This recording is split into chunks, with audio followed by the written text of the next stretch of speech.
Hoje, então, o nosso tema livre, fechando o nosso mês, a última quinta-feira.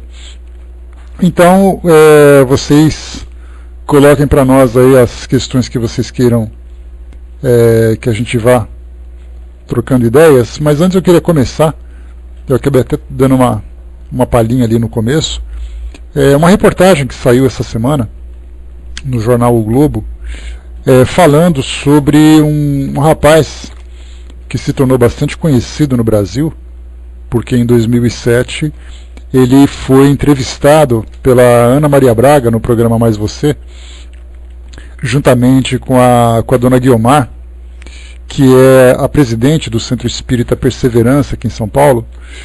E então, a dona Guiomar de Oliveira Albanese, né? Então, naquele momento era um garoto de 15 anos de idade, falando sobre a mediunidade ostensiva que ele possuía e todas as dificuldades que eram consequência dessa mediunidade, que se encontrava em desequilíbrio. E ele então começou a frequentar o Centro Espírita Perseverança e a estudar também, para poder controlar tudo isso, e começou a entender exatamente o que era a mediunidade, a importância da mediunidade na vida dele, de que forma que ele poderia lidar com essa experiência que é muito diferente para a grande maioria das pessoas. E então, essa semana ele foi entrevistado, né, o nome dele é o Guilherme Romano, que hoje tem 21 anos de idade, e ele então deu uma entrevista para o jornal O Globo, que eu postei lá na nossa fanpage do espiritismo.net, e aí então eu vou colocar aqui um vídeo, que também faz parte dessa reportagem, que ele foi entrevistado, e aí depois a gente conversa um pouquinho sobre essa dificuldade que nós, espíritas, temos para lidarmos com esse mistério que envolve as reencarnações, as personalidades que existem hoje, né? Então eu vou colocar para vocês aqui, só para a gente ouvir 2 minutinhos de entrevista, depois a gente volta para conversar um pouquinho, depois a gente vai então passando para outros assuntos, tá? Então vamos lá, agora só um pouquinho que eu vou modificar aqui a minha configuração. Vamos lá.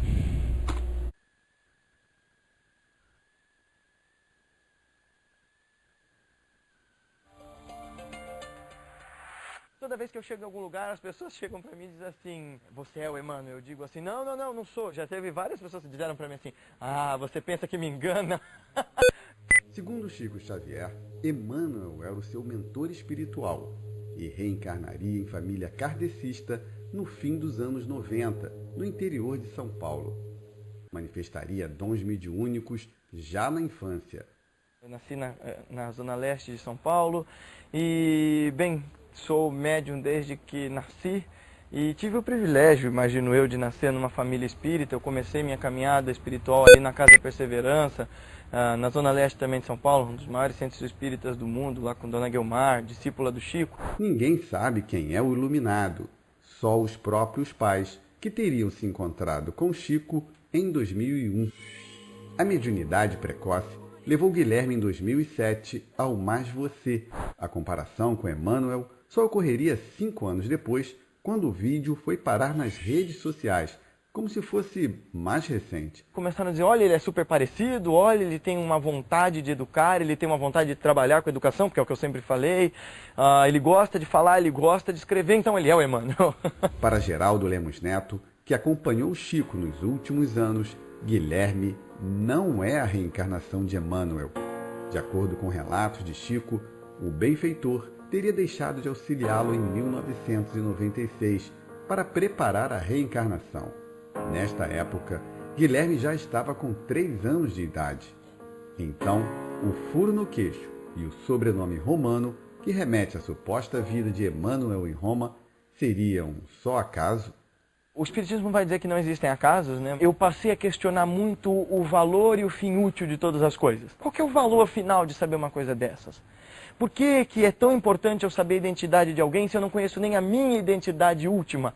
Aquela que eu preciso de lapidar, conhecer e transformar para adquirir um estado de contentamento e de autopercepção muito maiores do que aqueles em que meu ego e minha ignorância me colocaram até agora.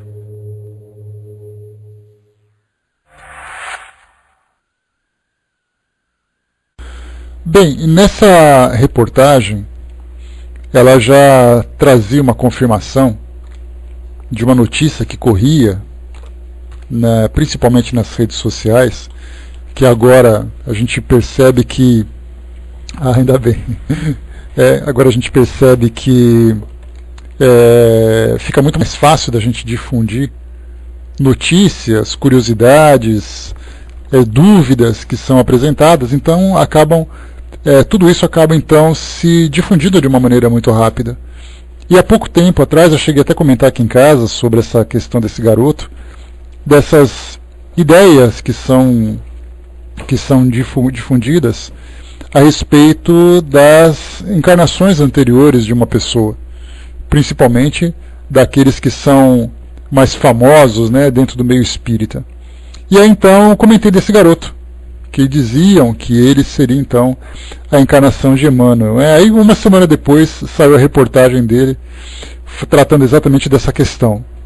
Então, assim como ele, nós também tivemos, inclusive foi citado na própria reportagem, também falava sobre a questão do Chico Xavier relacionada com a personalidade de Allan Kardec.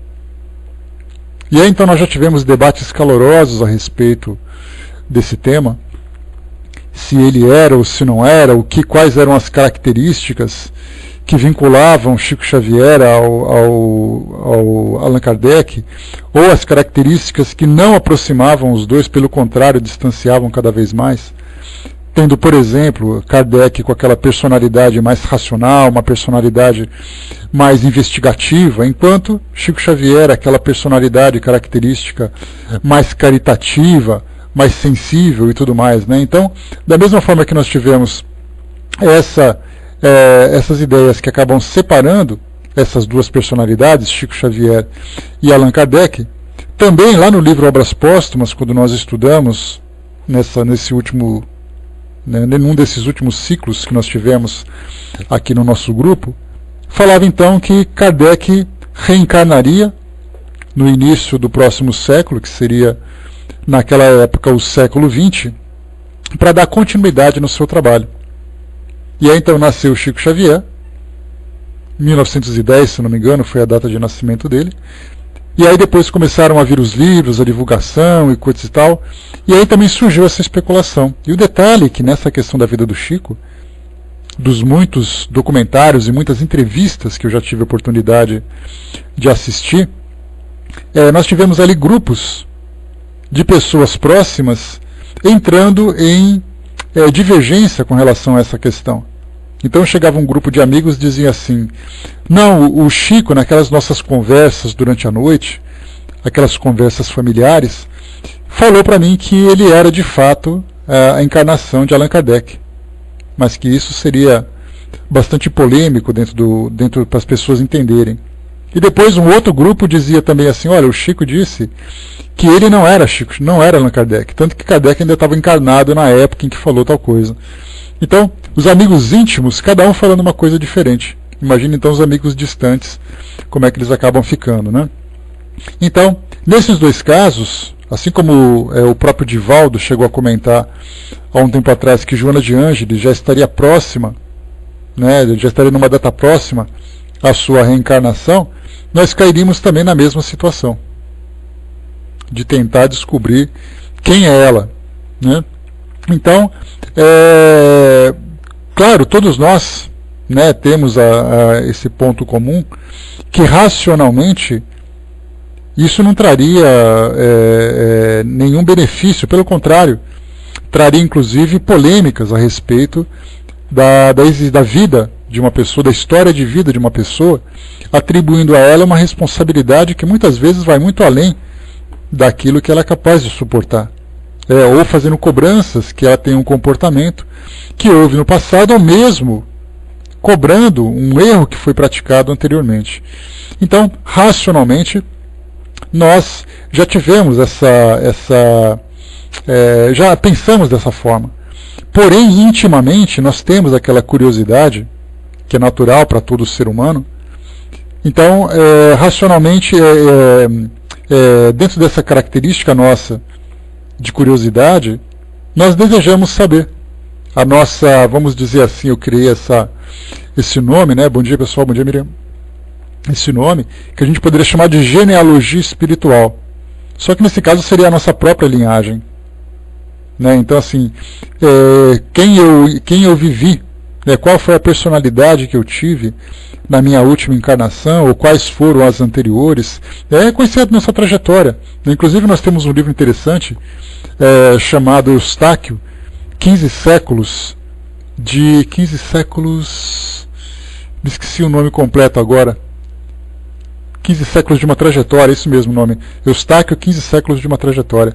E ele conta 15 séculos, ou seja, 1500 anos, as várias existências que ele teve oportunidade de viver.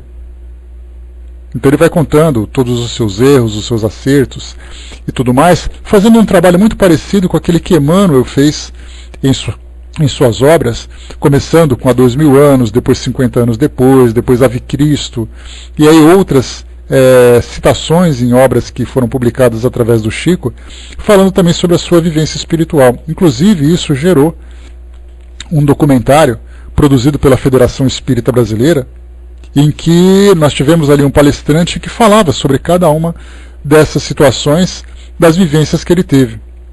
Claro que isso é uma exceção, um espírito falar sobre as suas existências vem muito mais com o objetivo de ilustrar esse estudo que nós vimos fazendo,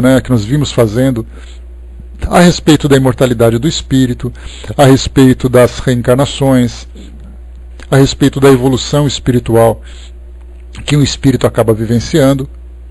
Então nós temos ali, na teoria, esses pontos são estudados, mas na prática a gente acaba não vendo isso.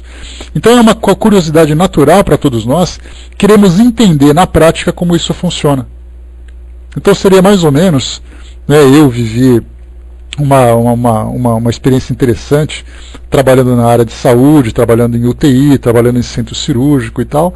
Então é muito interessante, quando a gente estuda, na época de faculdade, eu estudei educação física, nós tínhamos aula de anatomia. Então vimos ali os cadáveres, vimos ali fazendo ali algumas experiências em laboratório e tudo mais, e de repente começo a trabalhar em um hospital e não dá outra. Eu quero ir para o centro cirúrgico para ver o indivíduo aberto, para poder conhecer seus órgãos funcionando, ver as cirurgias complexas, como é que são e tudo mais.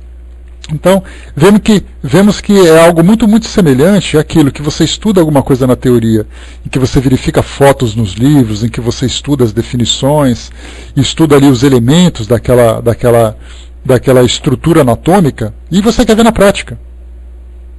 Pegar ali uma pessoa viva, ou mesmo através de uma autópsia, e começar a analisar aquilo tudo e falar assim, olha, eu vi isso no livro, eu vi essa fotografia. Então, é uma curiosidade que acontece em todos os lugares. A mesma coisa acontece, por exemplo, para quem estuda direito.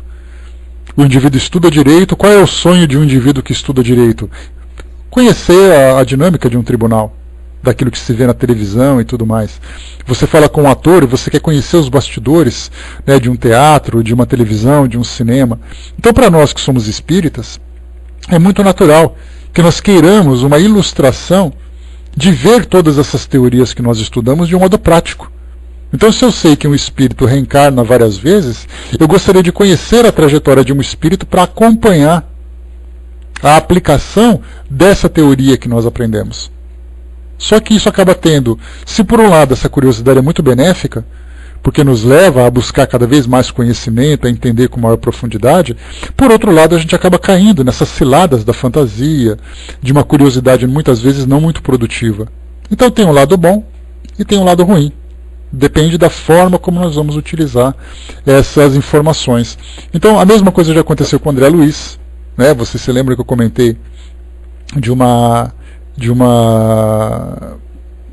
trajetória que André Luiz vivenciou, foi publicado num livro, não me recordo que livro que era, então eu não dou crédito para isso, mas assim, eu gosto também de satisfazer a curiosidade de vocês, dando essa informação que não é uma informação verdadeira, pelo menos eu não tenho conhecimento de nada que venha endossar essa informação, mas fala, por exemplo, que André Luiz, dentro dessas encarnações que foram mostradas, ele tinha sido Judas Iscariotes. Depois de muito tempo sofrendo no mundo espiritual, ele reencarnou como Joana d'Arc, onde ele foi ali traído, pelos seus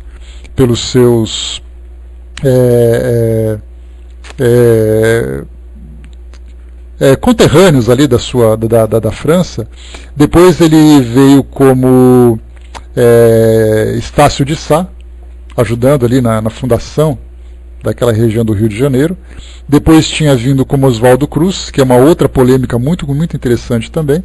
E depois veio como André Luiz. E aí, inclusive, nessa encarnação de André Luiz, uns falam que ele teria sido Oswaldo Cruz, outros falam que ele teria sido Carlos Chaga, outros falam que ele teria sido um médico que não tinha, não era um médico conhecido, né, dentro da sociedade, pelo menos não tenha escrito o seu nome na história, mas era um médico comum que ele vivia a sua vida no seu cotidiano. Então nós vemos que essas informações que vão sendo passadas para nós, elas acabam, se de um modo satisfaz uma certa curiosidade que nós temos, por outro lado, o nome André Luiz, sim, é fictício, né, mas a personalidade dele anterior teria sido esses vultos da medicina aqui no Brasil, né? Então, vemos assim que o cuidado que nós temos que ter, porque a partir do momento em que nós apresentamos uma informação a respeito de uma pessoa, isso inevitavelmente acaba ou trazendo um prejuízo, muitas vezes injustificado pelo fato dele ter cometido talvez um erro no passado, ou muitas vezes exaltando o orgulho de dizer que era uma pessoa importante. Eu tive a oportunidade de fazer um trabalho de pesquisa na minha família, estudando sobre a nossa genealogia, né? Eu consegui alcançar 9 gerações. Então minha família consegui encontrar o antepassado na Suécia do século XVIII, 1700 e alguma coisa, para chegar até agora, né? Então conheci muita gente, mais de 1.200 pessoas na família, montei aquela árvore genealógica e coisa e tal. Então esse era o detalhe, o Hermes. Quando a gente começa a fazer essa pesquisa, obviamente que a primeira curiosidade que vem é: deixa eu ver quem é importante na minha família.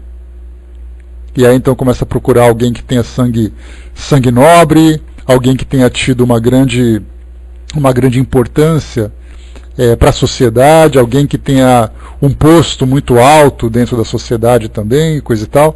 Mas aí, ao contrário do que acontece, né, me recordo até de um texto que eu li, lá no começo dessas pesquisas, eu precisava então ter uma base de como direcionar esse meu trabalho. E aí então, teve um texto que dizia assim: quando você for pesquisar, você tem que tomar cuidado para manter uma certa neutralidade. Porque ao mesmo tempo que você vai encontrar pessoas importantes na sua família, o que vai fazer com que você se sinta mais importante, mais orgulhoso com relação àquilo que a sua família viveu, você vai encontrar também, grande abraço Fletcher, olá Silvia Regina, você vai encontrar também pessoas que cometeram crimes, pessoas que cometeram suicídio, pessoas que erraram. Você vai encontrar pessoas comuns que não tiveram nenhum tipo de significado, vamos dizer assim, para a estrutura social. Era uma pessoa como outra qualquer. E de fato foi o que aconteceu. Fazia pesquisa então, teve ali um parente que cometeu suicídio, o outro que cometeu um crime de fato, aquele monte de gente comum, pessoas que ocupavam uma certa posição que talvez tivesse alguma importância na época. Então isso fez assim com que trouxesse, por um lado, uma certa tranquilidade pelo fato de eu estar preparado para encontrar essa informação, e isso tratando da razão.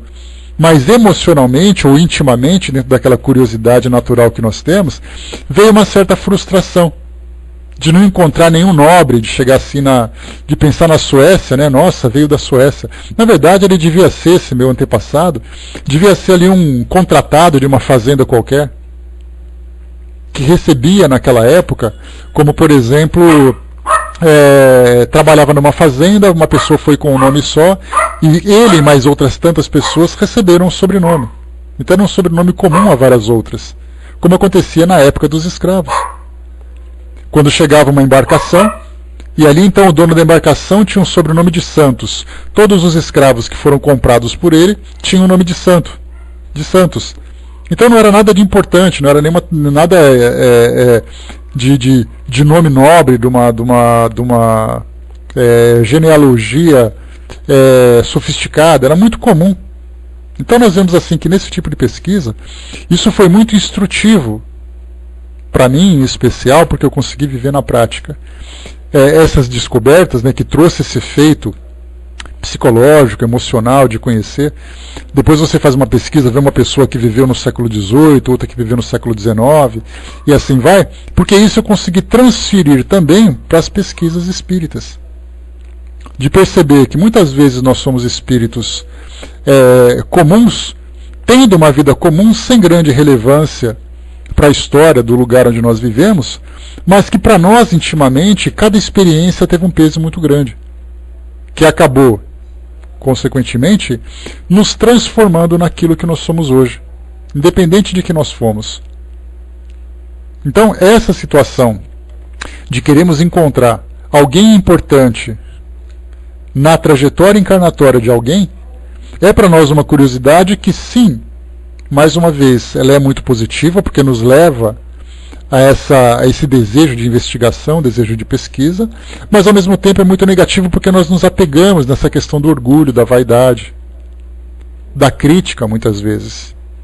E o esquecimento do passado tem para nós exatamente essa grande importância, de nós não nos lembrarmos das nossas existências, para que aquela situação que nós vivemos não interfira na nossa jornada atual, e ao mesmo tempo fazendo com que as pessoas próximas também não interfiram. Porque há essa interferência. Se sabem que eu fui alguém importante, ou fui um criminoso muito grande, eu sou imediatamente visto de uma forma diferente, mesmo que as pessoas não entendam absolutamente nada sobre isso. Mas foi uma fantasia que foi criada. O El colocou aqui em cima, fica imaginando a pressão que a pessoa teria se soubéssemos quem ela foi, principalmente nesse caso do Emmanuel. Acho que o mais importante não é o que eu fui, mas sim o que eu devo ser. Lembrando que as revelações dos Espíritos, que os Espíritos trouxeram foram pós-desencarne. Dificilmente durante uma encarnação houve uma revelação dessa, né? Fulano é cicrano, né? Muitas vezes até veio o Divaldo, por exemplo, que é um caso especial, exatamente porque Divaldo ele tem ali uma influência muito grande no meio espírita. Ele já falou sobre algumas encarnações que ele viveu. Inclusive ele já contou numa das suas palestras uma história que ele era um monge católico na Europa há alguns poucos séculos, e ele observou isso quando ele viajou para a Europa, numa dessas turnês que ele fez, e ali então ele visitou um monastério. E visitando esse monastério ele conseguiu identificar os cômodos, as passagens, os lugares. E aí então, numa revelação que foi feita para ele, se eu não me engano através de Joana, ele começou a rememorar algumas dessas situações. Inclusive ele contou também uma outra situação em que ele era uma pessoa que tinha um preconceito muito grande contra aqueles que tinham a hanseníase, a lepra, conhecida popularmente, como acontecia na época de Jesus, os vales dos leprosos e coisa e tal. E aí ele também viveu isso. E aí depois ele contou a dificuldade que ele teve para superar esse preconceito. Porque aí disseram para ele, se você não aceitar isso com o seu amadurecimento, você vai viver isso na prática. Você quer se passar por um leproso para você aprender como isso funciona? Então a gente vê assim que ele conta a sua própria experiência, mas do alto da sua posição de grande instrutor que nós temos hoje na nossa sociedade, falando sobre a sua própria vida. A própria Joana de Ângeles também já teve, através do próprio Divaldo, a sua linhagem também espiritual, né, a sua trajetória espiritual, desde a época em que ela viveu como Joana de Cusa, lá dos primeiros cristãos, depois foi para o México, depois foi aqui para o Brasil, veio aqui para o Brasil, né? Então também contou a sua história. Então nós vemos assim que tem um objetivo de instrução, exatamente para a gente poder trazer eu não me lembro exatamente, Brás, mas é fácil de vocês encontrarem. Então foi uma palestra do Divaldo falando sobre Joana de Ângeles. Tem também aquela palestra, aquele documentário feito pela Federação Espírita falando sobre Emmanuel. Então cada um vai contando a sua história exatamente para mostrar o que acontece, né, na vida dessas pessoas. De que forma que se dá essa evolução. Porque do contrário a gente vai ficar sempre assim, olha, eu sei que cada encarnação para mim é uma evolução, eu sei que cada experiência, cada vivência que eu tenho vai me trazer uma certa experiência que eu vou levar para a próxima encarnação e coisa e tal, mas a gente acaba não vendo isso na prática, isso atuando, para a gente observar o espírito se transformando. Então, a princípio, para quem tiver interesse em conhecer, esse livro que eu falei para vocês, Eustáquio, 15 anos de uma trajetória, conta essa história então, um século e meio, 1500 anos, um espírito vai contando as suas idas e vindas para o mundo espiritual e para o mundo físico, a sua encarnação, a consequência da sua encarnação no mundo espiritual, depois retornando, depois indo e voltando, e agora nesse livro ele conta então a sua história. É claro que muitos vão dizer assim, mas ninguém pode confirmar isso tudo. É aquela questão da confiança. Você confia no médium, que é o doutor, que é o senhor Abel Glasser, né, que é um médium também bastante conhecido no meio espírita.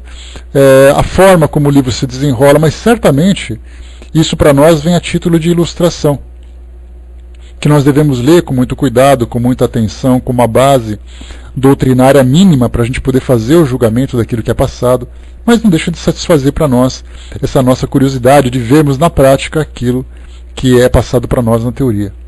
O Wagner colocou para nós, eu lembro que o professor José Jorge, do CELD, quando perguntaram o que ele foi no passado, ele respondia: hoje eu sou melhor que do passado, isso é mais importante. Exatamente, né? Então, assim, o interessante para nós, intelectualmente, racionalmente, nós sabemos disso. Mas ainda assim nós temos uma grande necessidade de satisfazer essa curiosidade. E claro, quando nós falamos nós generalizamos, abrindo isso para todos aqueles que estudam a doutrina espírita, para todos aqueles que estudam temas relacionados com a doutrina espírita. Nós tivemos inclusive novelas, não me recordo que novela que era, mas que mostrava ali aquela luta, né, do casal durante toda a novela, para no final eles ficarem juntos, e ali naquele momento em que eles ficavam juntos, começavam então a mostrar cenas daquilo que eles foram anteriormente. Tivemos uma outra série, né, uma minissérie na Globo também, chamada A Cura, em que o Celton Mello era um médium que incorporava um médico do passado, e aí toda aquela trama que acontecia na atualidade mostravam então do passado aquilo que eles tinham vivido, de amizades e inimizades, quem matou quem fez tal coisa. E agora a próxima novela que vai surgir também começa no passado, a próxima novela da Globo, também tiveram uma situação no passado, que depois em reencarnação, nessa reencarnação, ou nas reencarnações de todos eles, vão então viver situação do presente. Então nós vemos que esses temas estão surgindo agora, né? Que noveleiro não, bem informado, Hermes, noveleiro eu já fui. Bons tempos, né, quando eu me interessava pelas novelas, né? Então, que é quando tinham programas de qualidade, né? Mas agora já virou futilidade, então já não me interessa mais há muito tempo, acho que uns 20 anos que eu não vejo novela assim completa. Mas antes eu assistia bastante. Então nós vemos que esses temas estão presentes. E por que dá audiência?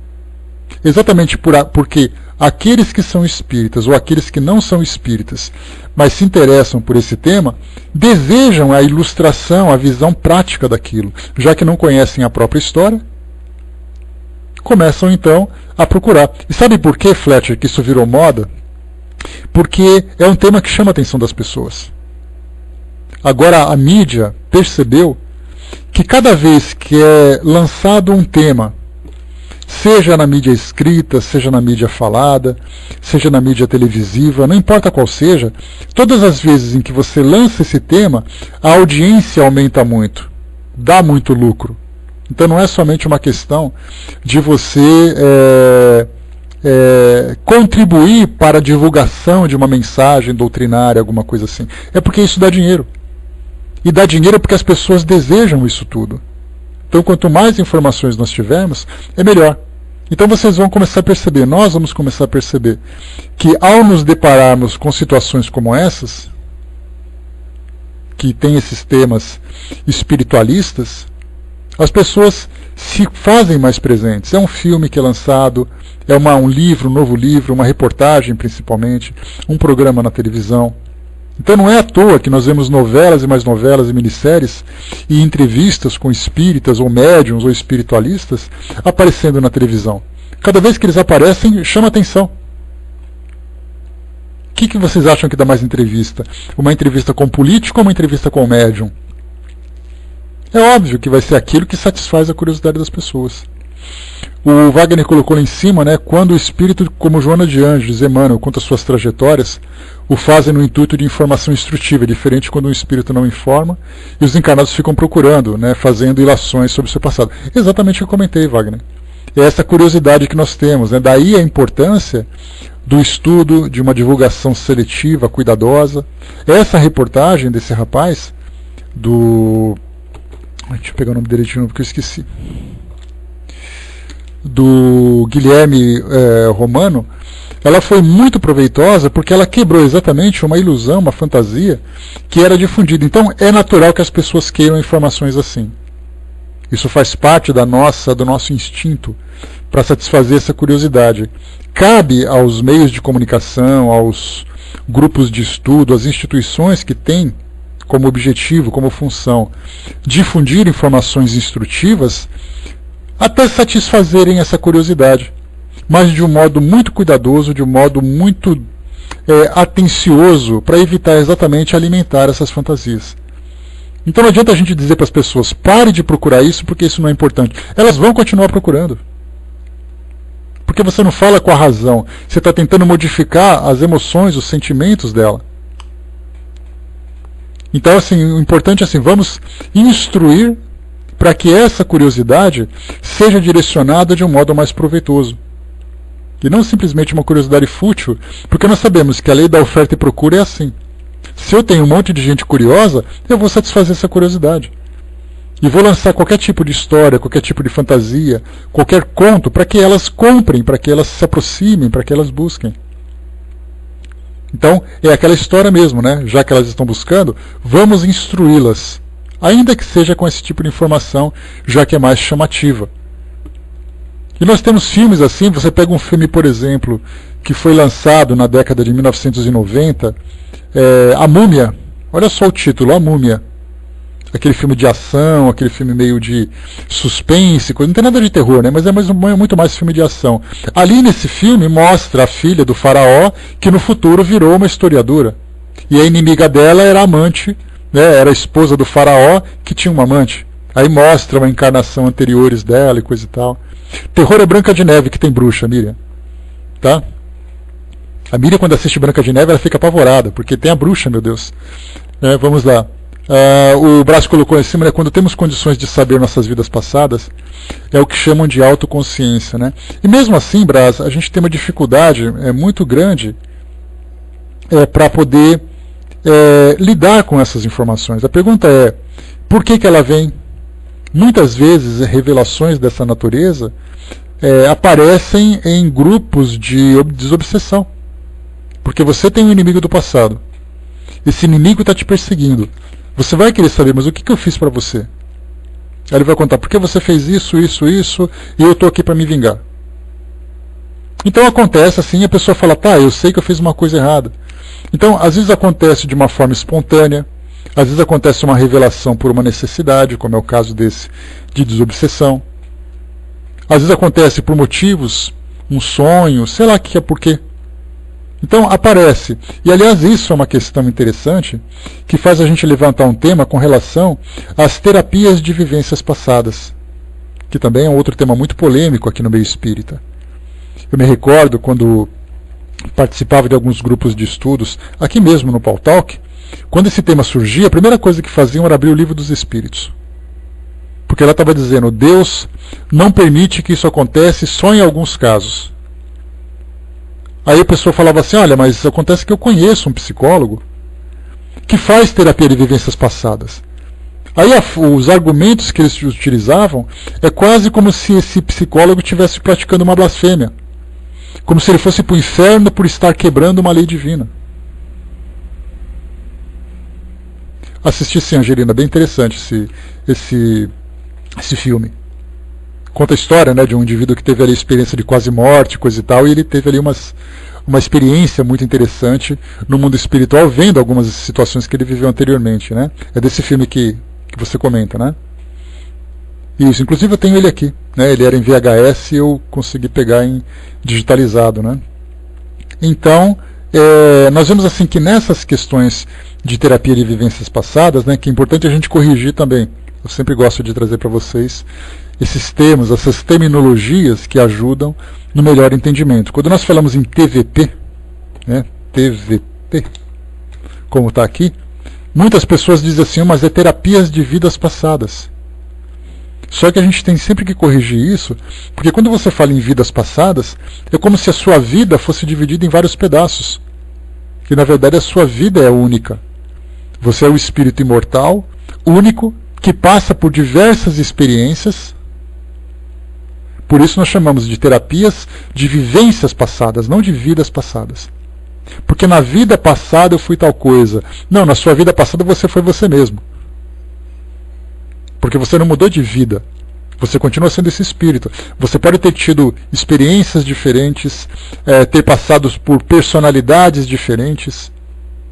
E isso, personalidade, não a parte do seu caráter, mas a parte do indivíduo que você vivenciou em tal lugar, de tal forma, com tal nome, com tal sexo, em tal família.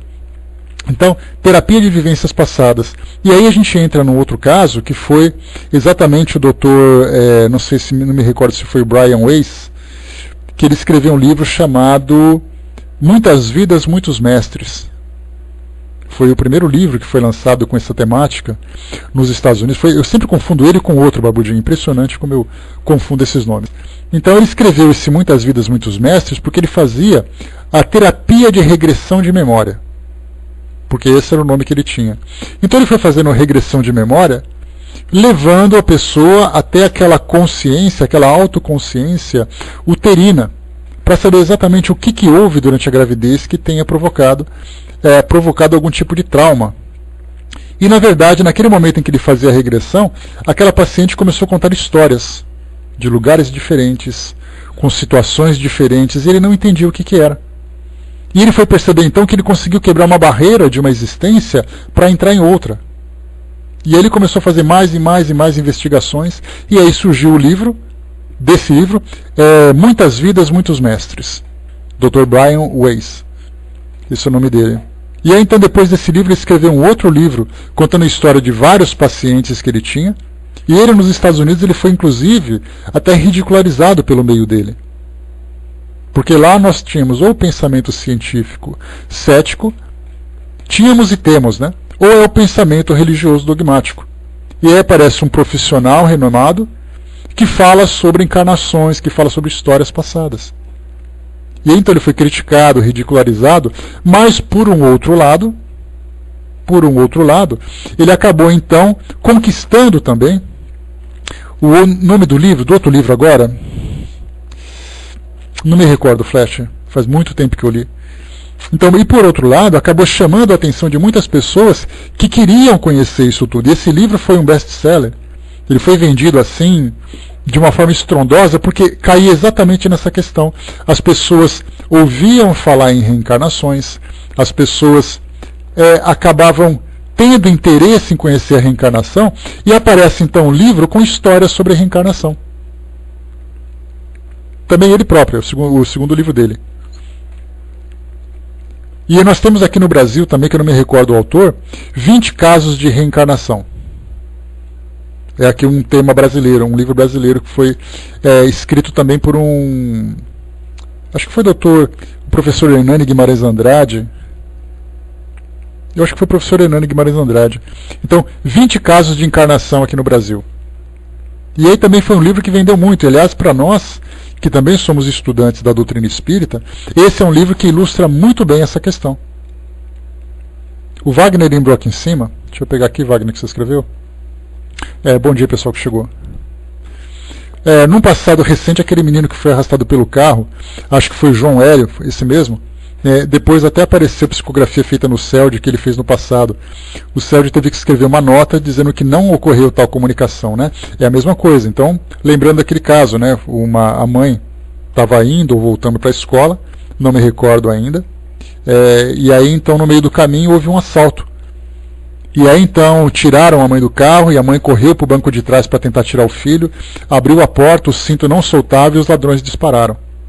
E é aquela situação trágica do garoto sendo arrastado e acabou desencarnando de um modo muito trágico. Pouco tempo depois, um e-mail, né, naquela época não tinha do Facebook, tinha só o Orkut, mas era por e-mail não é esse não, é outro. Através dos e-mails, então chegou o e-mail trazendo uma psicografia, que ele tinha sido um centurião romano, que nesse filme, a Divina Sabedoria dos Mestres, então tá ali, ó, depois dei uma chegadinha ali, não me recordo qual é. Então, nesse e-mail falava que ele era um centurião romano, que ele tinha um comportamento agressivo de amarrar os escravos nas bigas que ele carregava, que ele conduzia, arrastando as pessoas e coisa e tal, e agora nessa encarnação, então, ele responderia a isso. E aí, então, veio com a assinatura do Centro Espírita Leon Denis, lá no Rio de Janeiro, lá na Vila Valqueire, e é um centro bastante conceituado, né? Nós falamos com uma certa intimidade, mas muita gente não conhece, como eu não conhecia até começar a ter contato com o trabalho do Centro Espírita Leon Denis. E aí então disseram que essa psicografia teria sido recebida lá pelo CELD. E aí muita gente foi até o CELD para poder tirar dúvida e para saber o que aconteceu, quem fez, quem não fez e tal. E aí o CELD, a direção do CELD teve que escrever uma carta pública para poder explicar que não foi de lá que recebeu, a própria família depois apareceu em entrevistas no programa Mais Você e coisa e tal. A outra situação que aconteceu também foi aquela garota que acabou sendo jogada aqui do edifício do caso Nardoni, né, aqui em São Paulo, aqui na zona de São Paulo, perto da minha casa até. E aí então ela foi jogada e coisa e tal, e começaram a surgir especulações do motivo dos pais terem feito aquilo.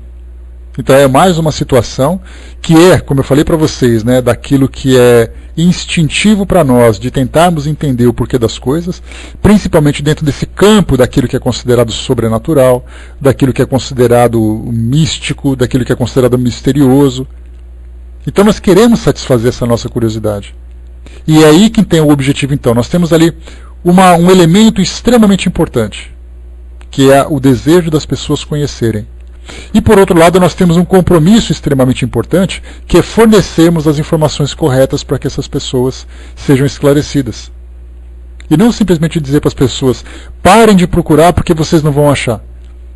Aquilo que é instintivo foge do nosso controle. Então na verdade nós temos por obrigação, e agora nós percebemos que o trabalho de consultoria de espíritas para esses programas de televisão tem aumentado cada vez mais. Então quando uma pessoa vai escrever uma novela, vai escrever um roteiro de um programa, de um filme qualquer, eles consultam um espírita para saber exatamente de que forma que aquele trabalho pode ser feito da maneira mais coerente possível. Então isso é extremamente relevante para todos nós. E positivo também, porque vemos que essa informação vem sendo difundida cada vez mais. Né? A Miriam colocou, né, confundiram, os pais frequentavam o CELD e não receberam a mensagem de lá, foi o típico telefone sem fio, pois é. Então eles eram frequentadores, frequentavam a evangelização e coisa e tal, e depois surgiu essa bagunça toda. Então, esse é um dos temas que eu queria trazer para você, a gente vê como rendeu, quantas coisas interessantes nós temos para poder estudar a respeito disso, né? Bom dia, Rô. Deixa eu ver aqui, o Wagner complementou lá em cima, né, João Hélio. Os pais estavam presentes e inconformados, levantaram e começaram a discutir com o palestrante. Temos que ter muito cuidado com essas informações, né? Um palestrante comentou o caso João Hélio num centro espírita.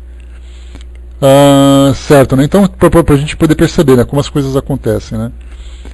Deixa eu ver aqui.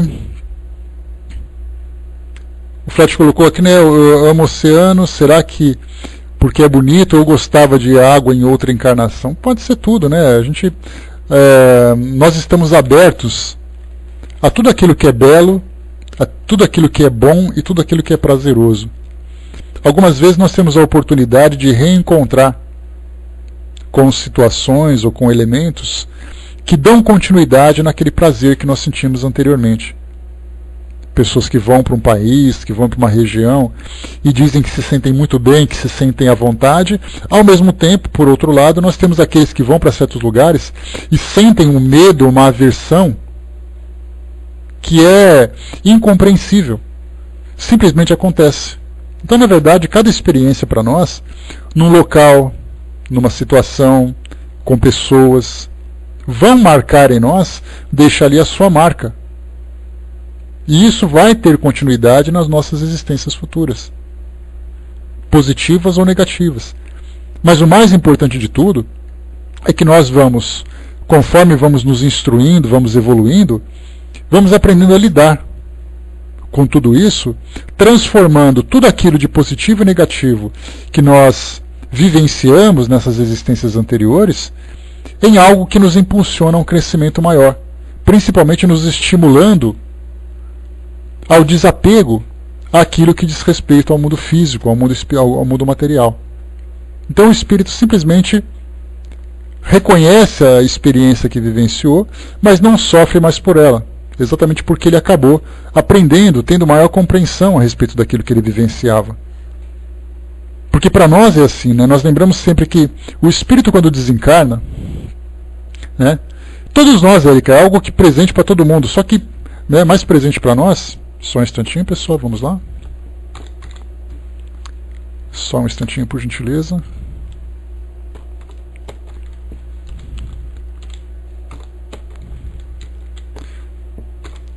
Oi, voltando, pessoal. Dei uma tijoladinha aqui. Já resolvemos, não tem problema. Então, assim, tudo aquilo que o espírito, quando ele desencarna, ele acaba tendo contato, principalmente com aquilo que ele acabou de vivenciar. Porque a gente pensa assim, você vai desencarnar, aí você chega no mundo espiritual e começa a folhear o seu livro da vida. Como se fosse a coisa mais fácil do mundo, você recuperar as memórias anteriores. Pelo contrário, o espírito, quando ele desencarna, a primeira imagem que vem à mente dele é aquilo que ele fez na sua última encarnação. Ele faz uma revista da sua vida, da sua vivência, da sua última vivência, o que ele fez, para quem ele fez, quais foram as consequências disso tudo. Muitas vezes começam a aflorar lembranças relacionadas com essa experiência que ele vivenciou. Então, com o passar do tempo, conforme ele começa a se ambientar com essa nova situação, começa a se reequilibrar, aí sim ele começa a ter essas lembranças. Mas mesmo assim também para ele é bastante perturbador, exatamente porque essas lembranças trazem cenários que para esse espírito foi bastante dolorosa.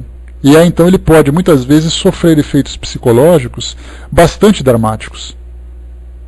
E é o caso principalmente daqueles espíritos que desencarnam nessa condição de perturbação. Aqueles espíritos que desencarnam naquela condição de apego às dificuldades que vivenciou, aos prazeres que vivenciou na sua última encarnação. Mas quando você desencarna, as lembranças vão chegando, mas todo mundo fica tranquilo. Olha, eu sei que eu errei no passado, eu sei que isso me incomoda, mas eu começo já a exercer aquela vivência, aquela experiência do auto-perdão. Eu sei que eu errei, mas eu também sei que eu não preciso mais errar. Eu sei que eu cometi ali um deslize, eu sei que eu prejudiquei alguém, então eu vou trabalhar em prol do perdão, em prol do meu auto-perdão. E aí então todas aquelas histórias ficam registradas. E mais importante de tudo, a gente imagina que o mais saudável para um espírito é ele simplesmente apagar da sua memória aquilo que ele vivenciou. Porém, a gente lembra que não existe amnésia no mundo espiritual. Ninguém tem um apagão mental para esquecer aquilo que vivenciou, como nós não temos agora. E pelo contrário, essas lembranças elas ficam muitas vezes vivas e ativas, exatamente para lembrar o espírito dos seus limites, das suas tendências, das suas dificuldades. Então, quando eu começo a dar um passo em direção àquilo que eu já vivenciei de negativo do passado, de imediato eu começo a sentir aquela angústia, aquela culpa. Se eu não tiver isso, eu vou simplesmente errar de novo. Porque a tendência que nós temos a determinados tipos de comportamento ou buscas de algum tipo de prazer, pode ser o prazer do comportamento violento, pode ser o prazer da sexualidade, pode ser o prazer das viciações, o prazer de dominação, de controle das pessoas, não importa qual seja. Então nós temos uma tendência natural a sempre sermos impulsionados para isso. É mais ou menos como aquele carro que você dirige numa estrada perfeita, numa estrada bonitinha, mas ele tem ali os seus pneus desalinhados, ou precisando desbalanceados, vamos dizer assim. E um carro desbalanceado, a gente lembra sempre que tem aquela tendência ou a ir para um lado ou ir para o outro. O motorista acaba tendo que fazer mais força para mantê-lo na sua trajetória natural. A mesma coisa acontece com o espírito. Ele sempre vai ter uma tendência a fazer isso. Se ele for agressivo, ele vai ser agressivo com as coisas, ele vai ser agressivo com os animais, vai ser agressivo com as pessoas, vai ser agressivo consigo mesmo. E o seu grande trabalho é exatamente o trabalho de autoconscientização e de reforma, de transformação. Então, muitas vezes, essas tendências que o espírito vive nas encarnações anteriores o acompanham exatamente para que ele se lembre sempre que cada vez que ele seguir para essa direção, ele vai provocar de novo os mesmos sofrimentos. Só que ele começa de novo, antecipadamente, a sofrer por aquilo que ele vivenciou. No caso, por exemplo, de medos patológicos que nós temos, né, de fobias de modo geral, essas fobias são registros que o espírito tem daquilo que ele vivenciou e que mostra naturalmente um apego que ele tem ainda da experiência terrena que ele teve. Então ele guarda muito mais a experiência dolorosa que ele teve no mundo físico do que aquilo que ele vivenciou no mundo espiritual. Que muitas vezes acaba sendo o tempo que ele passou naquela condição de erraticidade, né, entre as encarnações, se preparando para uma próxima, muitas vezes é maior do que a experiência que ele viveu anteriormente. Mas ele guarda o trauma da encarnação anterior e não consegue se desapegar. Me tem um psicólogo no Rio de Janeiro, que é o... Deixa eu pegar o nome dele aqui, porque... Só um instantinho enquanto eu vou falando. Aqui, rapidamente... Quer dizer, não consigo falar e procurar ao mesmo tempo, né? Ele é deixa eu pegar aqui...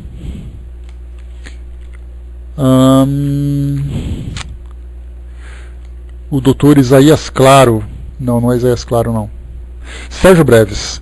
É um psicólogo do Rio de Janeiro, que ele é o terapeuta de vivências passadas também.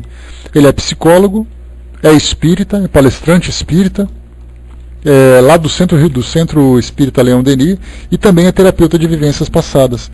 E ele conta nessa palestra, cujo nome é Transtorno de Ansiedade e Reencarnação. Deixa eu ver aqui se eu tenho o link, que se eu tiver eu já passo para vocês, para quem quiser baixar.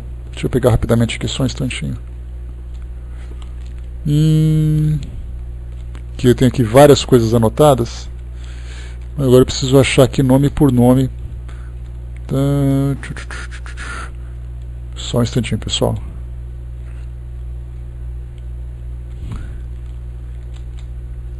Eu acho que é esse daqui.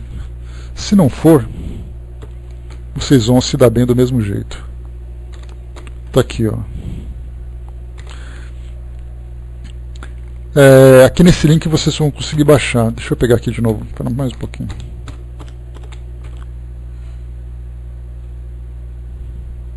Não é isso. Isso aqui é uma pesquisa que eu fiz sobre reencarnação compulsória. Pensei numa coisa, falei outra. Deixa eu pegar aqui o nome dele. Espera só um pouquinho, já passo para vocês. É esse daqui, ó. Pronto. Dr. Sérgio Breves, Transtorno de Ansiedade e Reencarnação. Está aqui, ó, nesse arquivo aqui, ó, spiridige.net/arquivos/ansiedade.zip. E aí vocês descompactam ele, tem a palestra. E ali ele conta de alguns casos que ele encontrou no consultório de pacientes, por exemplo, que tinham medo de barata. Que pode parecer uma coisa banal, uma coisa que não tem grande relevância, mas que para aquela pessoa tem. E muitas vezes é um medo tão pavoroso que acaba comprometendo a vida normal daquela pessoa. E aí então ele acabou tendo uma paciente que era evangélica, que foi a seu consultório, Sérgio Breves. Então, foi ao seu consultório para procurar ajuda e ele sugeriu então a terapia de vivências passadas. E isso, naturalmente, ele conta na palestra, que entrou em choque com as crenças daquela paciente, afinal de contas ela era evangélica. E ele então começou a vivenciar algumas experiências do seu passado, começou a buscar, naturalmente que o profissional que trabalha com terapia de vivências passadas, ele tem um preparo para conduzir as pessoas, conduzir os pacientes para as informações que são importantes para as suas dificuldades atuais.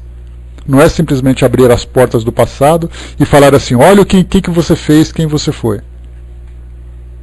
Então ele começa a conduzir a pessoa para encontrar aquele ponto e a partir daquele ponto trabalhar as emoções e as imagens, as lembranças que são apresentadas.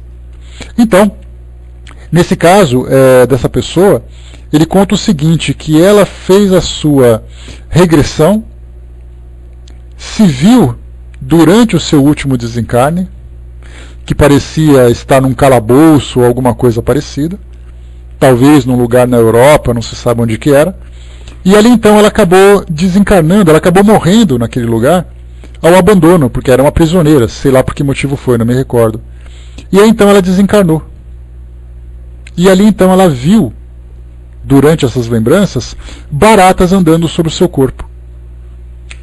E aquelas baratas, ela não podia fazer nada, era um espírito que se encontrava preso ao seu corpo físico, as baratas andando sobre ela e tudo mais, gerou um trauma que fez com que nessa encarnação ela guardasse esse mesmo pavor. Não era medo, não era fobia, era pavor. É algo doentio. E ele não é, Barbudinho. Não existe nada pior do que você vivenciar isso. Então a gente vê que nesses trabalhos que são feitos, são muitos e muitos os casos que são resultados, nós inclusive temos isso também, resultado daquilo que nós vivemos na nossa última encarnação ou nas encarnações anteriores. Né? Vai saber, Ximenes, vai saber.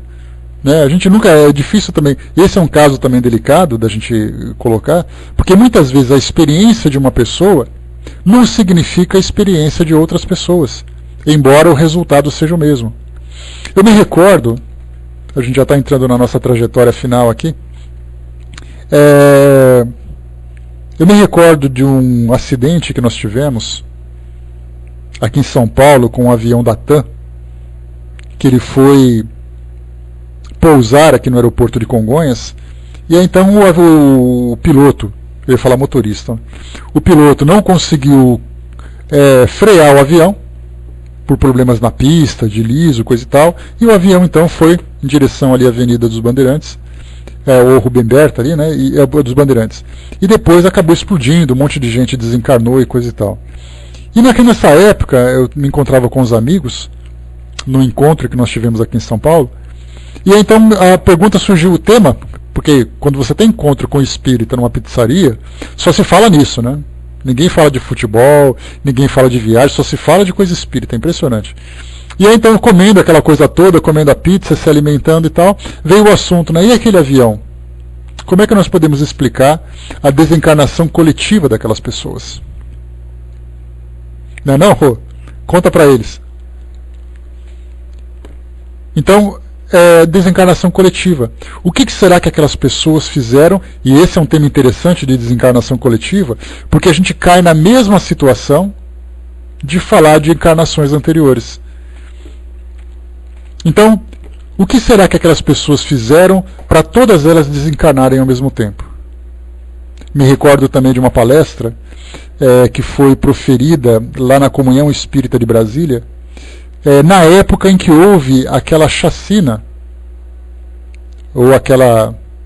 foi uma chacina, de mais de 100 crianças lá na Chechênia. A Chechênia é um estado rebelde da Rússia, e aí então nós tínhamos ali terrorismo na Chechênia para forçar a sua independência. E aí então terroristas invadiram uma escola e mataram mais de 100 crianças. E aí começaram as especulações, mas crianças são espíritos tão puros, o que elas fizeram para merecer aquilo? E a doutrina espírita vem que, na verdade, nós temos ali espíritos na condição de criança, mas que na existência anterior certamente tiveram ali algum comprometimento. E aí nessa palestra, na Comunhão Espírita de Brasília, foi mencionado o seguinte: esse é um problema, uma dificuldade que nós temos também, de lançarmos informações determinando a causa de uma determinada situação atual. Então, assim, aquelas crianças morreram porque na encarnação anterior elas fizeram tal coisa. E não tem base para poder falar sobre isso. E aí disseram então que aquelas crianças eram daqueles grupos dos bolcheviques, mencheviques, lá no início da Revolução Russa, em 1917, quando nós tínhamos grupos que tentavam então, entravam em conflito para tentar tomar o poder na Rússia, que se transformaria a partir dali na então União Soviética. E aquelas crianças eram soldados naquele período que provocavam toda essa tragédia, porque na verdade naquela guerra não eram somente pessoas, adultos que morriam. Eram mulheres, crianças, famílias, civis de um modo geral, e aquelas crianças então estavam comprometidas. Uma outra situação que também foi comentada foi exatamente daquele tsunami que nós tivemos, se eu não me engano, em 2001, lá na ilha de Sumatra. Eu sempre me confundo 2001, 2004. Se vocês encontrarem informação, por favor, coloquem na área de texto. Mas eu acho que foi em 2001. 2001... Foi em 2004, porque em 2001 foi 2004, porque em 2001 foram as Torres Gêmeas. Então foi 2004. Então na ilha de Sumatra, mais de 300 mil pessoas desencarnaram. Inclusive, essa história do tsunami foi descrita a partir de uma perspectiva espiritual no livro Transição Planetária, psicografado pelo Divaldo Franco. Então ali conta exatamente como os espíritos desencarnaram. Então, para quem gosta um pouco dessa história, esse livro Transição Planetária fala muito sobre isso. Conta os espíritos presos em seus próprios corpos, espíritos querendo levantar seus corpos de novo no meio da sucata, no meio da bagunça toda e tal. Essa mesma situação, a pergunta veio então: por que mais de 300 mil pessoas desencarnaram quase que ao mesmo tempo? O que elas fizeram para merecer isso? Aí veio mais uma vez aquela especulação de que elas teriam sido soldados romanos que teriam dizimado comunidades e aí, como consequência, vieram colher esses frutos amargos do passado. Então, mais uma vez, é uma necessidade que as pessoas têm de buscar esse conhecimento. Tudo isso que eu estou falando para vocês, eu estou contando das especulações que são feitas. Não levem isso como verdade absoluta, não levam isso como informação concreta, porque simplesmente não se sabe.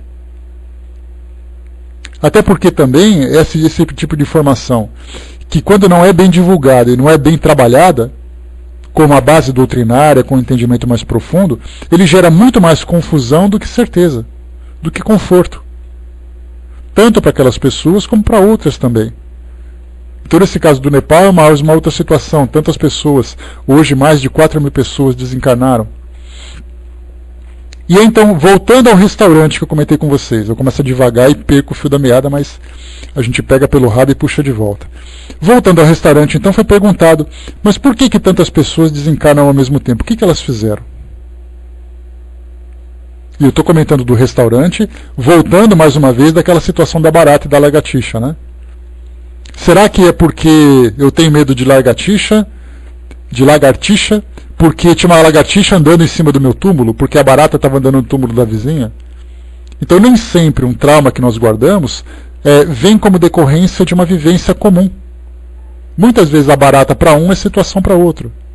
No caso do avião, como foi perguntado, o que elas fizeram para merecer aquilo? Será que todas elas cometeram o mesmo erro, ao mesmo tempo, no mesmo lugar, e como consequência desencarnaram juntas? Não necessariamente. Agora, muitas vezes nós temos a seguinte situação: pessoas que viveram experiências cuja desencarnação traumática veio como consequência, e aquele avião que caiu, aquele terremoto, aquele tsunami, ou aquela explosão, sei lá o que aconteceu, aquele atentado, é uma oportunidade para esses espíritos resgatarem aquilo que eles viveram, sem sequer se conhecerem, sem ter qualquer tipo de relação. Então nós temos os dois casos: alguns grupos se juntam para vivenciar essa experiência. A Vaninha lembrou lá em cima o edifício Joelma também, que teve uma quantidade significativa de pessoas que desencarnaram daquela forma. E aí veio aquela especulação, vocês se lembram, né? Aquele grande circo de Niterói, se não me engano, daquele incêndio que nós tivemos.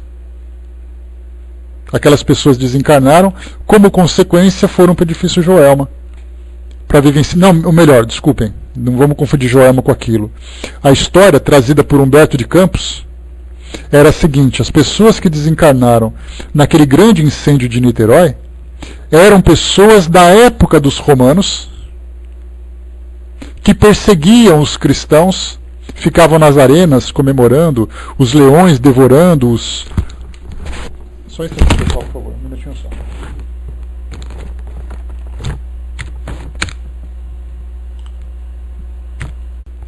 Então, naquela época, os cristãos eram perseguidos nas arenas.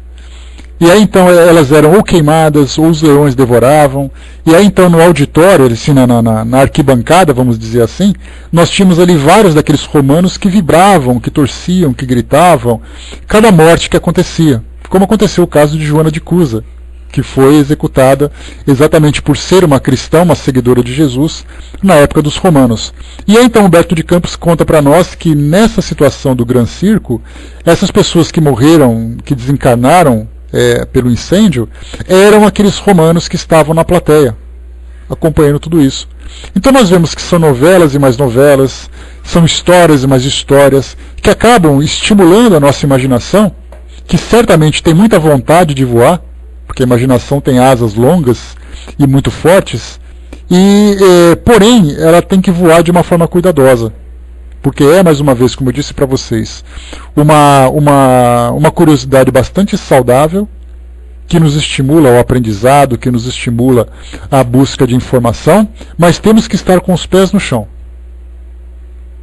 Entendendo exatamente que esse tipo de informação pouca relevância tem na vida de cada um de nós, que até mesmo, como o Guilherme ali comentou lá naquele vídeo que nós colocamos inicialmente, que ele dizia que era algo que a gente já tinha comentado também há bastante tempo, nós não conseguimos nem lembrar das nossas existências anteriores e muito menos tirarmos proveito das experiências que nós vivemos. Imaginemos nós nos preocuparmos com a vida das pessoas, quem ele foi, o que ele vivenciou. Então, na verdade, isso vem para nós a título de ilustração, mas temos que utilizar essa oportunidade de um modo mais proveitoso possível, para entendermos cada vez mais essa dinâmica da vida, porque aí nós generalizamos o aprendizado.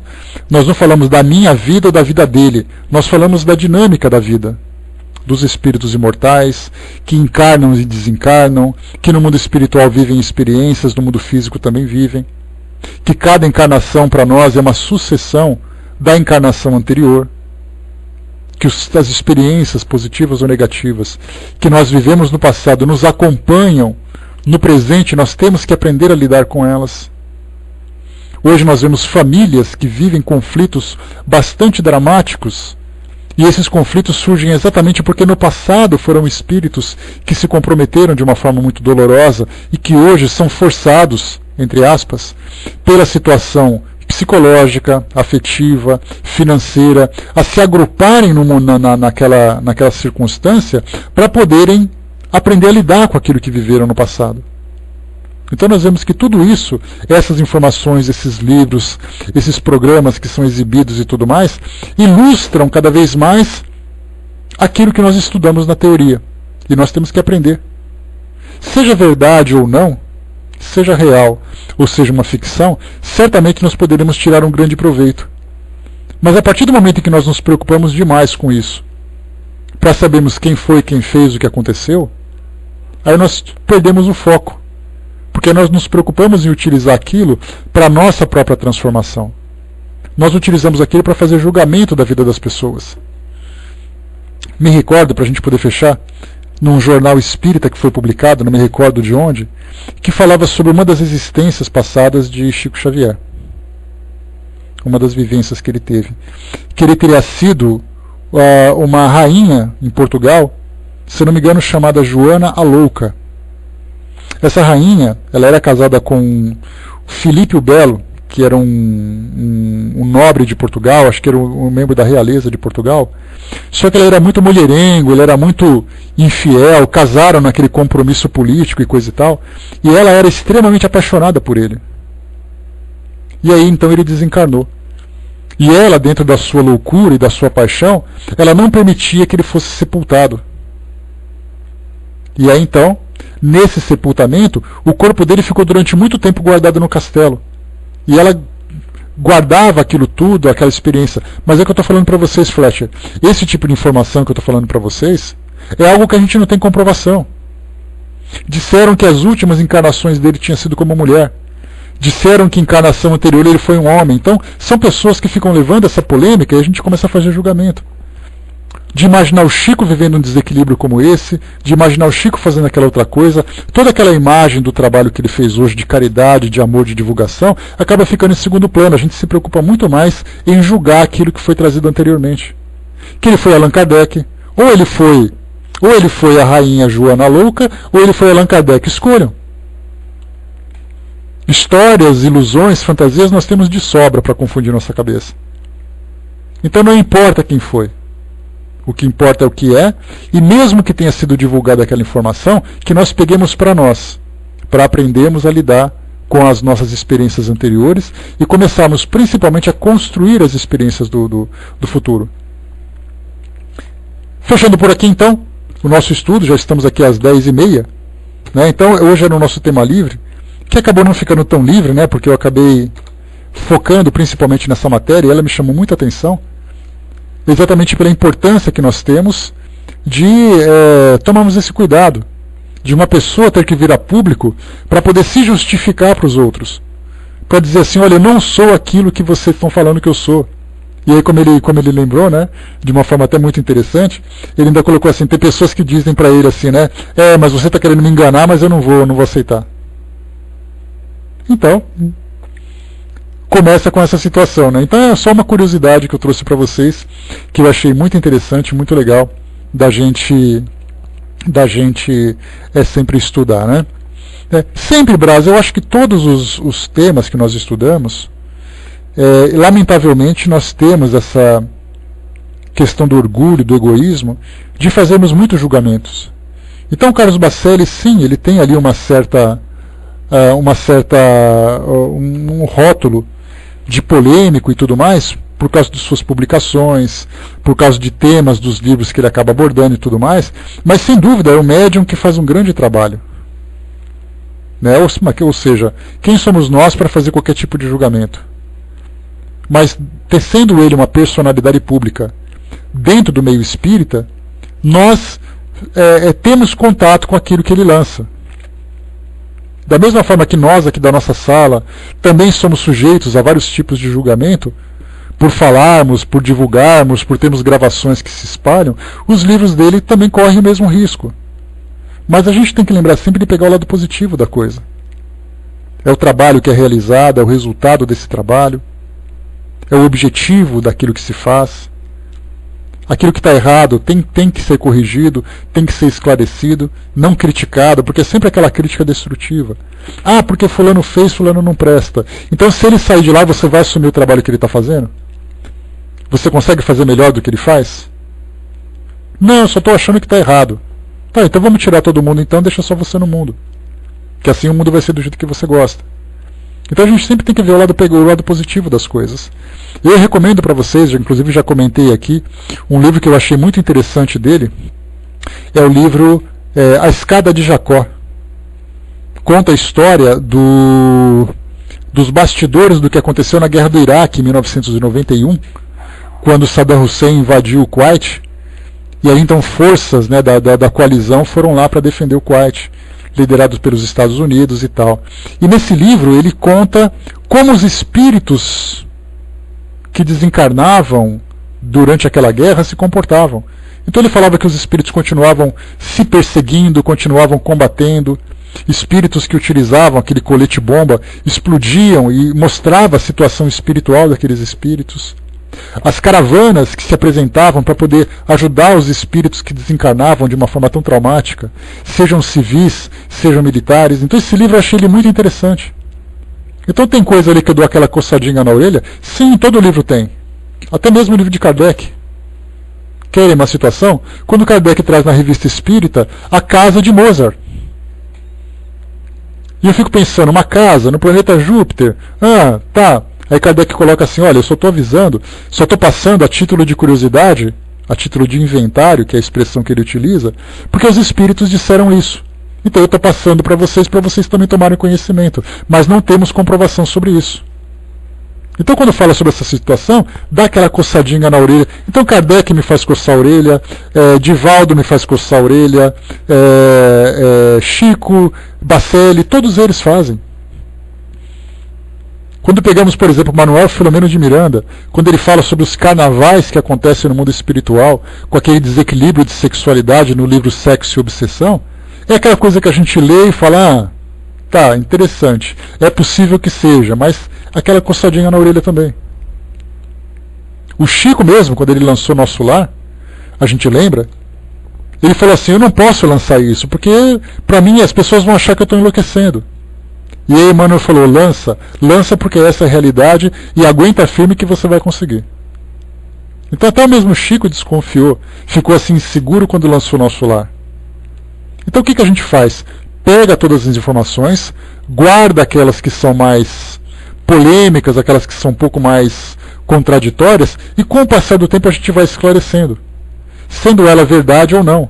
Porque muitas vezes pode ser uma dificuldade de interpretação do médium, daquilo que ele está vendo, um entendimento equivocado do espírito, a nossa interpretação também pode estar errada. Então, os erros podem vir de todos os lados, mas se nós pegarmos o lado positivo, certamente nós construiremos um conceito muito mais sólido do que fantasioso, não tenhamos dúvida disso.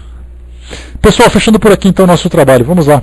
O bate-papo estava muito legal, bastante coisa para a gente poder comentar, né? Aqui nós temos temas para vários e vários estudos para fazermos, para embasar cada vez mais doutrinariamente aquilo que nós comentamos. Então deixo para vocês aqui só lançando essas curiosidades para estimulá-los também ao estudo, né? O El colocou aqui, né, o que é normal, os questionamentos, né? Mas tem gente que quando a gente questiona te olha com aquela cara, né, seu herege. Sim. Eu falo para vocês que aquele que não questiona é aquele que não tem dúvida. Aquele que não tem dúvida é aquele que não estuda. Porque é a dúvida que nos leva ao estudo. Eu quero saber tal coisa, eu estou com dúvida de tal coisa, então eu vou estudar. Se eu não estudo nada, eu sou aquele indivíduo que fica sentado no banco de uma igreja, ouvindo aquilo que falam, sem nenhum tipo de questionamento. Ou também num banco de um centro espírita, por que não? Eu estou ali para falar a mim, não estou ali para questionar. E Kardec era o contrário. Kardec dizia, pergunte cada vez mais. Ele questionava os espíritos, pressionava, desmentia os espíritos. Num comentário na Revista Espírita, no final o espírito disse, você tem razão, eu estava errado. Porque Kardec ficou, mas peraí, e se não for assim, vai ser assim? E tal coisa, e essa, e a outra? Até que o espírito não aguentou e falou assim, olha, tá bom, eu estou errado, você está certo. Então questionemos sempre, de uma forma saudável, de uma forma produtiva, de uma forma positiva, para o nosso aprendizado e para a construção de um mundo melhor. Toda crítica destrutiva, ela só leva à negatividade, só leva ao atraso. Fechando por aqui, pessoal, eu vou passar para o professor que vai fazer o encerramento para nós. Daqui a pouquinho a gente volta, lembrando que amanhã é feriado, dia 1º de maio, nós não teremos estudos, mas na segunda-feira, firmes e